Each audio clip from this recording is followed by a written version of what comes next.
Hi viewers, welcome to our channel. ప్రస్తుతం మనతో పాటు దాము బాలాజీ గారు సీనియర్ జర్నలిస్ట్ ఉన్నారు. వారితో ఒకసారి మాట్లాడదాం. నమస్కారం సార్. నమస్తే. సార్, అమెరికాలో చాలా మంది ప్రెగ్నెంట్ లేడీస్ అంటే ముందుగానే సిజరింగ్ ఆపరేషన్ చేయించుకుంటున్నారు పిల్లల్ని కనడానికి. 9 నెలలు నిండకుండానని చెప్పేసి వార్తలు వినిపిస్తున్నాయి సార్. అంటే చాలా మంది క్యూలు కడుతున్నారని కూడా అంటున్నారు. ఎందుకు ఈ విధంగా సిజరింగ్ ఆపరేషన్ చేయించుకుంటున్నారు, అది కూడా మనసు నిండకుండానే అని చెప్పేసి ఒక చర్చ అయితే జరుగుతుంది సార్. మరి ఏం జరిగింది అమెరికాలో, ఎందుకు ఈ విధంగా చేసుకుంటున్నారు సార్? ఇప్పుడు ఒక వార్త గత 4-5 రోజుల నుంచి వైరల్ అవుతుంది ఏంటంటే, సిజేరియన్ ఆపరేషన్ల ద్వారా ముందుగానే పిల్లల్ని కనేయడానికి హాస్పిటల్ ముందు క్యూలు కడుతున్నారు ఇండియన్స్ అనేది వార్త. అది ఎందుకు కడుతున్నారంటే, మామూలుగా అక్కడ బర్త్ సిటిజన్షిప్ అనే ఒక కాన్సెప్ట్ ఉంది అమెరికాలో 150 ఏళ్ళుగా. అదేంటంటే అమెరికాలో బిడ్డ పుడితే ఆ బిడ్డకు సిటిజన్షిప్ అనేది వస్తుంది అనేది బర్త్ సిటిజన్షిప్ యాక్ట్. అది దాని ప్రకారం జరుగుతుంది. ఇప్పుడు ట్రంప్ వచ్చి దాన్ని బ్రేక్ చేశాడు, ఒక ఎగ్జిక్యూటివ్ ఆర్డర్ ఇష్యూ చేశాడు. ఆ ఎగ్జిక్యూటివ్ ఆర్డర్ ప్రకారం ఫిబ్రవరి 20 నుంచి 20 తర్వాత పుట్టే వాళ్ళకి ఈ రూల్ ఇంకా వర్తించదు. అంతకు ముందుది వర్తిస్తుంది. ఎందుకంటే దాన్ని రిట్రో అప్లికేషన్ అంటారు. అంటే వెనక్కి వెళ్ళి అప్లై అవుతుందన్న రూల్ లేదు. ఇప్పటి నుంచి డెడ్ లైన్ పెట్టారు. 20 తర్వాత పుట్టిన వాళ్ళకి అందరికి కూడా ఇది వర్తించదు. ఇది వర్తించాలంటే ఒక 3-4 కండిషన్లు ఉన్నాయి. అదేమంటే పేరెంట్స్ సిటిజన్స్గా ఉండాలి, అమెరికన్ సిటిజన్స్గా, లేకపోతే మిలిటరీలో పనిచేసి ఉండాలి, గ్రీన్ కార్డు ఉండాలి, అట్లాంటివో కొన్ని కండిషన్లు ఉన్నాయి. అంటే ఏదేమైనా అక్కడ బిడ్డ పుడితే సరిపోదు, దానికి సంబంధించిన కొన్ని రూల్స్ని ఫ్రేమ్ చేశారు. ఇప్పుడు చాలామంది ఆల్రెడీ ప్రెగ్నెంట్గా ఉన్న వాళ్ళు అమెరికాలో ఉంటున్నారు. వాళ్ళు పేరెంట్స్ సిటిజన్స్ లేరు, గ్రీన్ కార్డ్ లేదు. వాళ్ళు ఏదో టెంపరీ వీసాల మీద వెళ్ళడమో, అంటే టూరిస్ట్ వీసాల మీద వెళ్ళడమో, లేకపోతే స్టూడెంట్ వీసాల మీద ఉండడమో, లేకపోతే H1B మీద ఉండడమో, ఇలాగా ఏవైనా కూడా వాళ్ళు పర్మనెంట్ సిటిజన్స్ కాని వాళ్ళు అనేక మంది అక్కడ ఉన్నారు, ప్రెగ్నెంట్గా ఉన్నారు. ఇప్పుడు వాళ్ళకి ఈ రూల్ వచ్చి పెద్ద వాళ్ళ అమెరికన్ డ్రీమ్ అంటారు. అమెరికన్ డ్రీమ్ అంటే అమెరికాలోకి వెళ్ళి సెటిల్ అయ్యి డాలర్స్లో సంపాదించుకోవాలనేది ప్రపంచవ్యాప్తంగా అన్ని డెవలపింగ్ కంట్రీస్లో ఉన్న డ్రీమే. అది ఇండియాలో కూడా బలంగా ఉంటుంది. ప్రతి ఒక్కరి డ్రీము అమెరికాకి వెళ్ళి సెటిల్ అవుదామని ఉంటుంది. అమెరికన్ సిటిజన్షిప్ ఉంటే ఇంకా బెటర్ అనమాట. కాబట్టి అందరూ కూడా అమెరికన్ సిటిజన్షిప్కి కలలుగా అంటుంటారు, గ్రీన్ కార్డుకి.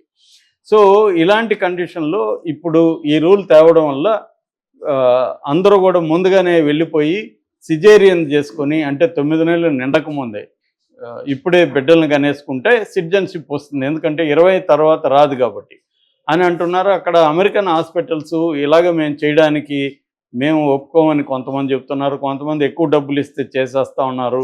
ఇలాంటి వార్తలు అయితే వైరల్ అవుతున్నాయి.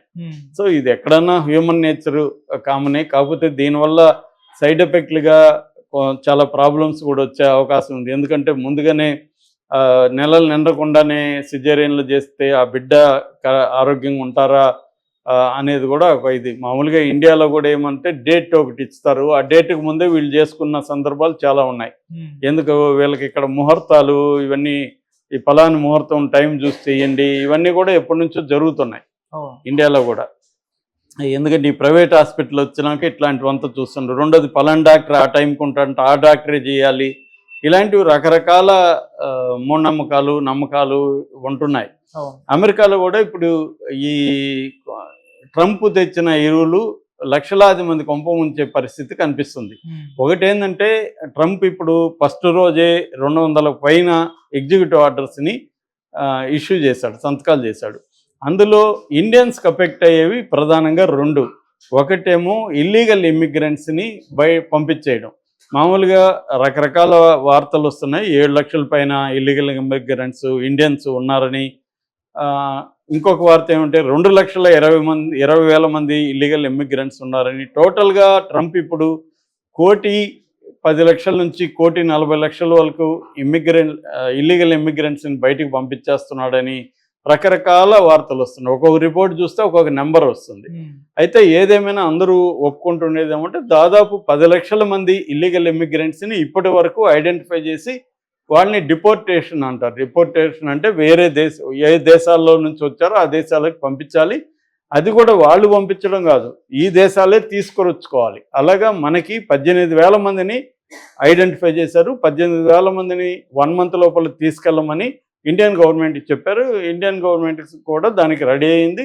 మన ఫారిన్ మినిస్టర్ జయశంకర్ కూడా మేము 18,000 మందిని తీసుకురావడానికి ఫ్లైట్స్ ఇవన్నీ కమర్షియల్ ఫ్లైట్స్ ఇవన్నీ మేము ఏర్పాటు చేస్తాము, తీసుకొస్తామని వీళ్ళు కూడా అంటున్నారు. ఎందుకంటే ట్రంప్ పాయింట్ ఆఫ్ వ్యూ నుంచి చూసినప్పుడు ఇది కరెక్టే కదా. ఇల్లీగల్ ఇమిగ్రెంట్స్ వాళ్ళ దేశంలో ఎలా ఉంటారు, లీగల్గా ఉండాలి, కానీ ఇల్లీగల్గా వెళ్ళిపోతే దాని మీద వాళ్ళకి ఎఫెక్ట్ పడుతుంది. ప్రధానంగా ట్రంప్ ఏంటంటే 3 రకాల క్రైటీరియా పెట్టుకున్నాడు. ఏ నిర్ణయం తీసుకున్నా ఈ మూడిట్లో ఒకటి ఫుల్ఫిల్ కావాలి. ఒకటి, ఆ దేశానికి ప్రాస్పరస్ అవుతుందా, ఆ నిర్ణయం వల్ల ఈ దేశానికి ఎకనామికల్గా బెనిఫిట్ జరుగుతుందా. 2, ఈ దేశానికి సేఫ్టీ వైజ్గా సేఫ్గా ఉంటుందా అమెరికా ఈ నిర్ణయం తీసుకోవడం. 3, స్ట్రెంగ్తన్ అవుతుందా, అమెరికాని స్ట్రెంగ్తన్ చేయాలంటే ఈ నిర్ణయం తీసుకోవడం వల్ల స్ట్రెంగ్తన్ అవుతుందా. ఈ 3 అంటే స్ట్రెంగ్తన్ చేయడం, సేఫ్టీ, ప్రాస్పరిటీ, ఈ 3 క్రైటీరియా పెట్టుకొని అమెరికాను నేను మళ్ళీ స్వర్ణయుగం తీసుకొస్తా, America making great America again, MAGA అంటారు దీన్ని, మేకింగ్ అమెరికా గ్రేట్ అగైన్ అన్న ఒక మగా ప్రిన్సిపల్ని ట్రంప్ ఫాలో అవుతున్నాడు. కాబట్టి ఆయన తీసుకునే నిర్ణయాలన్నీ ఆయన ఎవరితో ఫ్రెండ్లీగా, మోడీతో ఫ్రెండ్లీనా అవన్నీ ఆయనకి అనవసరం. ఫ్రెండ్లీ లేదు, వ్యక్తిగతం లేదు. తను తీసుకునే ప్రతి నిర్ణయం అమెరికాకి హెల్ప్ అవ్వాలి అనేదే ఉంది. సో ఇప్పుడు ఆయన ఇల్లీగల్ ఇమ్మిగ్రెంట్స్ని ఎందుకు పంపించేస్తున్నాడు అంటే అమెరికన్స్కి జాబ్స్ రావట్లేదు, ఆ జాబ్స్ అంతా ఇల్లీగల్ ఇమ్మిగ్రెంట్స్ చేస్తున్నాడు. ఇప్పుడు ఒక పెట్రోల్ బంక్ ఉంది, పెట్రోల్ బంక్లో ఇల్లీగల్ ఇమ్మిగ్రెంట్ చేసేస్తున్నాడు. ఇది ఇప్పుడు ఇబ్బంది అవుతుంది. దీనివల్ల ఇంకొకటి కూడా ఎఫెక్ట్ అయింది మన విద్యార్థులకి. అమెరికాలో మనోళ్ళు కొంతమంది 20-30 లక్షలు, 40-50 లక్షలు కూడా ఖర్చు పెట్టుకొని అక్కడ యూనివర్సిటీలో చేరుతారు. చేరినప్పుడు ఇక్కడ నుంచి ఏదో అప్పో చేసి బ్యాంక్ లోన్ ఇంకోటి తీసుకొని వెళ్తారు. అక్కడ యూనివర్సిటీలో ఏంటంటే వారానికి 20 గంటలు మాత్రమే పనిచేసుకునే అవకాశం ఉంటుంది. యూనివర్సిటీల్లోనే వాళ్ళకి కొంత పనులు అప్పగిస్తారు, దానికి జీతం ఇస్తారు. కాబట్టి ఇది అందరికీ దొరకవు. అక్కడ కూడా మెరిట్ ఉండి క్వాలిఫై అయితేనే ఆ జాబ్ వస్తుంది. అందరికి దొరకని వాళ్ళు ఏం చేస్తారంటే బయట పెట్రోల్ బంక్లో కావచ్చు, హోటల్స్లో కావచ్చు, సూపర్ మార్కెట్లో కావచ్చు పార్ట్ టైంగా జాబ్ చేసుకుంటారు. దానివల్ల వాళ్ళకి అక్కడ ఉండడానికి ఖర్చులు వాటికి సరిపోతుంది అనమాట. అలాగా చదువుకుంటూ జాబ్ చేసుకుంటూ ఉంటున్నారు. ఈ మధ్య ఏమైందంటే మొన్న కూడా 11 మందిని అరెస్ట్ చేసేశారు. దాంతో ఇప్పుడు వాళ్ళందరూ భయపడి ఉద్యోగాలు మానుకొని గమ్మున ఉంటున్నారు. దీనివల్ల లక్షలాది మంది విద్యార్థులకి అక్కడ ఇబ్బందికరంగా మారిపోయింది. అంటే వాళ్ళు ఇండియా రాలేరు ఇమీడియట్గా, అక్కడేమో చదువుకోవాలంటే డబ్బులు సరిపోదు, వాళ్ళకి ఉద్యోగం లేదు, ఇటువంటి ఇబ్బందులు అయితే వాళ్ళకు వచ్చాయి. ఇవన్నీ రావడానికి కారణం ట్రంప్ తీసుకున్న నిర్ణయాలే. కాకపోతే ట్రంప్ని మన పాయింట్ ఆఫ్ వ్యూ నుంచి చూస్తే మనకు ట్రంప్ ఘోరంగా అనిపిస్తాడు, కానీ అమెరికన్స్ పాయింట్ ఆఫ్ వ్యూ నుంచి చూస్తే ట్రంప్ అమెరికా బెటర్ అవ్వడం కోసం చేస్తున్నాడు. ఎందుకంటే అమెరికన్స్కి ఉద్యోగాలు రావాలంటే వాళ్ళ ఆపర్చునిటీస్ని వీళ్ళు తీసుకుంటున్నారు. ఇవి మనకు కూడా ఉన్నాయి కదా. ఇప్పుడు మన రోహింగ్యాసు ఇటువంటి బంగ్లాదేశ్ నుంచి మిగతా పక్క దేశాల నుంచి మన ఇండియాకి ఇల్లీగల్ ఇమిగ్రెంట్స్ని మన వాళ్ళు గుర్తించి వాళ్ళని బయటికి పంపించాలని డిమాండ్స్ ఇక్కడ కూడా బలంగా ఉంది. ఎందుకంటే వాళ్ళు వచ్చి మన అవకాశాలని, మన ఉద్యోగాలని వాళ్ళు తీసేసుకుంటున్నారు. కాబట్టి ఇప్పుడు మనకు కూడా సౌత్ ఇండియాలో చూస్తే మొత్తం నార్త్ ఇండియా, నార్త్ ఈస్ట్ వాళ్ళు నిండిపోయారు. ఇప్పుడు హైదరాబాద్లో చూస్తే గత 10 ఏళ్లలో విపరీతంగా పెరిగిపోయారు వాళ్ళు. దానివల్ల రేపొద్దున ఇక్కడ నుంచి కూడా ఇటువంటి ఉద్యమాలు రావచ్చు. ఇప్పటికైతే లేదు, కానీ తెలంగాణలో రేపొద్దున రావచ్చు. హిందీ వాళ్ళ వల్ల, నార్త్ ఈస్ట్ వాళ్ళ వల్ల మాకు ఉద్యోగాలు రావట్లేదు. ఎందుకంటే వాళ్ళు తక్కువగా దొరుకుతారు, వాళ్ళు పెద్ద గొడవలు చేయరు, కాబట్టి వాళ్ళని పెట్టుకుందాం అనేది అందరూ అనుకుంటారు. ఇప్పుడు ఒక తెలంగాణ వ్యక్తి, ఒక ఒరిస్సా నుంచి వ్యక్తి ఒక రెస్టారెంట్లోకి జాబ్కి పోయారనుకో, ఆ రెస్టారెంట్ ఓనర్ ఏమనుకుంటాడు, ఒరియా వాడిని పెట్టుకుంటే బెటరు, వాడు ఎక్కువ గంటలు పనిచేస్తాడు, రేపు గొడవకు రాడు. తెలంగాణ వాడైతే ఎవరినో వేసుకొని ఒక 10 మందిని గొడవకు రావచ్చు, వీళ్ళు చెప్పిన మాట ఎండరు, ఇలాగా అనుకునే అవకాశం ఉంది. సో రెండోది, వాళ్ళకి తక్కువ ఇస్తే వాడు పనిచేస్తాడు.